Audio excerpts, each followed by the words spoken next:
হিন্দুর সঙ্গে থাকবে কেন? তারা কিন্তু মাথা নিচু করেনি, তারা আমার সাথে ছিল, তাদেরকে আমি প্রণাম নিবেদন করি।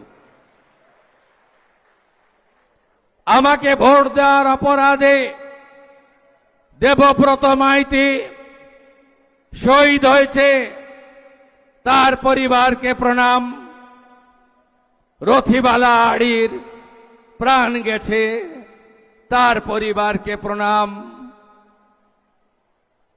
দুজন নারী শক্তি আছে, রানীচকের অপর্ণা আর গোপাল চকের রীনা।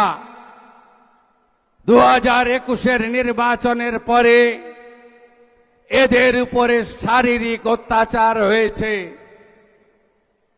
এরা মাথা নত করেনি।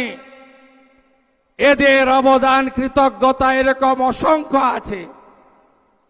আমার সব এখানে লিপিবদ্ধ করা আছে, আলাদা কাগজ পেনে লিখে রাখার আমার দরকার হয় না।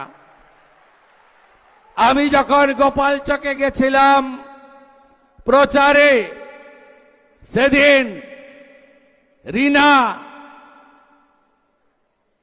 আর এলাকার লোকরা বলছিল, আমি শপথ নিয়েছি ভারতীয় জনতা পার্টি সরকারে না আসা পর্যন্ত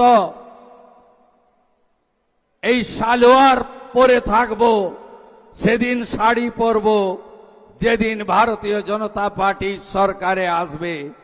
আজকে আশা করি রীনার সেই জেদ বাংলার জনগণ পূরণ করে দিয়েছে, আমি ধন্যবাদ জানাবো তাকে। আমাদের জেলার সভাপতি, বর্ষিয়ান নেতা, আমার অভিভাবক আইনজীবী মলয় সিনহা, জেলার ইনচার্জ বিজেপির বলিষ্ঠ নেতা অনুপম মল্লিক, বিভাগের কনভেনার তরুণ নেতা ভাই নীলাঞ্জন অধিকারী, কাঁথির সাংসদ সৌমেন্দু অধিকারী, একাধিক